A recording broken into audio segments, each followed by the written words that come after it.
पटना में छात्रों का उग्र प्रदर्शन, मुख्यमंत्री आवास का घेराव करने निकले छात्र, बैरिकेडिंग तोड़ने पर पुलिस ने वाटर कैनन का इस्तेमाल किया। पटना में प्रदर्शन के दौरान पुलिस और छात्र आमने सामने, बैरिकेडिंग तोड़कर आगे बढ़ने पर पुलिस और छात्रों में झड़प हुई। पटना पुलिस ने की छात्र नेताओं की कस्टडी ली, प्रदर्शनकारियों को डाकबंगला चौराहे के पास से हिरासत में लिया गया।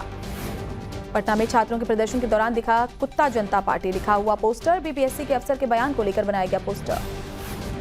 छात्रों के प्रदर्शन पर बिहार के शिक्षा मंत्री मिथिलेश तिवारी का बयान, कहा छात्रों की अधिकतर मांगे मान ली गई हैं, इनमें हम छात्रों से बातचीत के लिए भी तैयार।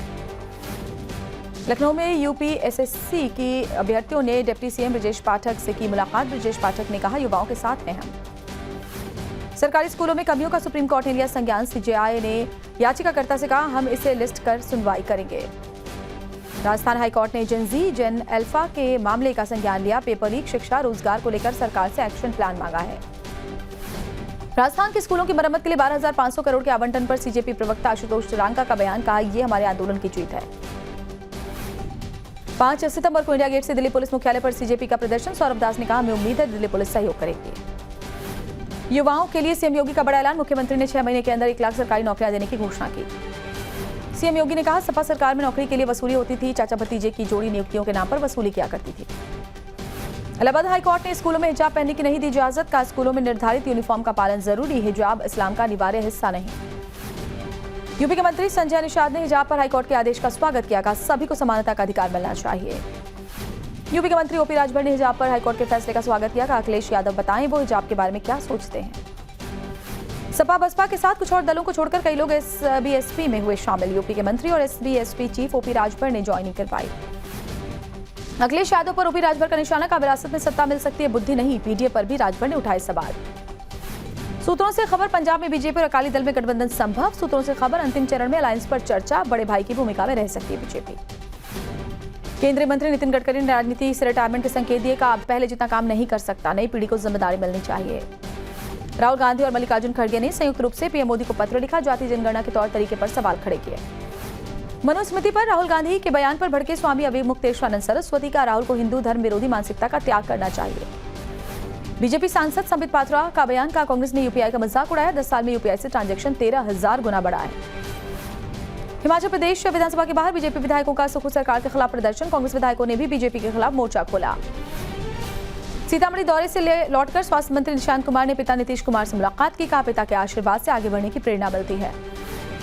कांग्रेस नेता विजय वडेट्टीवार का नासिक कुंभ मेले को लेकर विवादित बयान, का कुंभ में 35,000 करोड़ खर्च करने की क्या जरूरत। कुंभ पर विजय वडेट्टीवार के विवादित बयान पर भड़की बीजेपी, राम कदम ने कहा कांग्रेस ने कुंभ का विरोध किया, इन्हें मंदिर में हिंदू समाज घुसने नहीं देगा। मराठी टेस्ट के विरोध में हड़ताल करे ड्राइवर्स के विरोध में मुंबई में उतरी एमएनएस, कहा ऑटो टैक्सी ड्राइवर्स को यात्रियों से मराठी में करना होगा संवाद। लखनऊ में मुख्य चुनाव आयुक्त ज्ञानेश कुमार ने कॉलेज के छात्रों से संवाद किया, बोले ईवीएम इंटरनेट, ब्लूटूथ और वाईफाई से कनेक्ट नहीं होती। राम रहीम को पैरोल मिलने पर कांग्रेस नेता पवन खेड़ा ने बीजेपी को घेरा, का रेप के दोषी को 17वीं बार पैरोल मिली, बेटियों की सुरक्षा के लिए बीजेपी को हटना होगा। राम मंदिर चढ़ावा चोरी मामले पर अयोध्या में संतों ने बैठक की, चढ़ावा चोरी को लेकर संतों ने आंदोलन का ऐलान किया। भोजशाला मामले को लेकर एमपी के धार में हिंदू संगठन ने बुलाया बंद, शहर में दुकानें और बाजार बंद नजर आई। छत्तीसगढ़ के दुर्ग में ट्रांसपोर्टर इंद्रजीत सिंह के ठिकानों पर जीएसटी की रेड, इंद्रजीत की कंपनी के पास 1500 से ज्यादा ट्रक, दस्तावेजों की जांच। मुजफ्फरनगर में खाद्य विभाग की कार्रवाई, भारी मात्रा में मिलावटी दूध, डेयरी उत्पाद बरामद, 200 लीटर नकली दूध नष्ट किया गया। यूपी के फतेहपुर में मिलावटी मिठाई पर खाद्य विभाग की छापेमारी, 30 क्विंटल मिठाई को नष्ट किया गया, मिलावटी रिफाइन ऑयल भी जब्त किया गया। आईआईटी दिल्ली में छात्र के सुसाइड मामले पर बनाई गई 5 सदस्यों की जांच कमेटी 2 हफ्ते में रिपोर्ट देगी समिति। दिल्ली में एनकाउंटर में पकड़ा गया नंदू और बम्बिया गैंग का गुर्गा वसीम ने दिल्ली दंगे में शाहरुख पठान को हथियार सप्लाई किया था। दिल्ली के इस ओखला फेज 2 में कपड़ा फैक्ट्री में भीषण आग, कड़ी मशक्कत के बाद काबू, लाखों का माल जल खाक। पंजाब के जलंधर में एसयूवी ने कार और स्कूटी को रौंदा, दुकान की सीढ़ी से टकराने के बाद रुकी गाड़ी, बाल बाल बची कई लोगों की जान। मुरादाबाद में हाईवे किनारे ढाबे में लगी आग, देखते ही देखते ढाबा जलकर खाक हुआ, गैस सिलेंडर से आग लगने की आशंका। उत्तराखंड के रुड़की में 2 पक्षों में झड़प हुई है, जमकर लाठी डंडों से एक दूसरे पर हमले किए, मौके से फरार हुए आरोपी। एमपी के गुना में होटल में पुलिस की रेड, कांग्रेस नेता समेत 3 लोग युवतियों के साथ संदिग्ध हालत में पकड़े गए, पुलिस जांच में जुटी। एमपी के अशोकनगर में फर्जी आईएएस और फर्जी पत्रकार बनकर ठगी, आरोपी भाई बहन पकड़े गए, लोगों से करीब 10 लाख रुपए लूटे थे। राजस्थान के सवाई माधोपुर में रील बनाने के लिए जोखिम में डाली जान, वीडियो बनाने के लिए भालुओं के बेहद करीब पहुंचे लोग। वडोदरा में ट्रक चालक ने एक शख्स पर जानलेवा हमला किया, पीड़ित गंभीर रूप से घायल, सिर पर आए 15 से ज्यादा टांके। जम्मू कश्मीर के सांबा में निर्माणाधीन फ्लाईओवर का हिस्सा गिरा, मलबे की चपेट में आने से की मौत, एक घायल। राजधानी दिल्ली में जोरदार बारिश, कई जगहों पर जलभराव, सुबह सुबह काम पर जाने वाले लोगों को दिक्कतें हुई।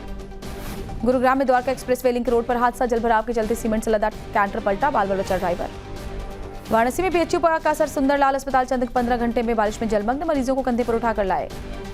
राष्ट्रीय सुरक्षा सलाहकार अजीत डोभाल ने बीजिंग में चीन के उपराष्ट्रपति हान जेंग से मुलाकात की, भारत चीन संबंधों को लेकर चर्चा हुई।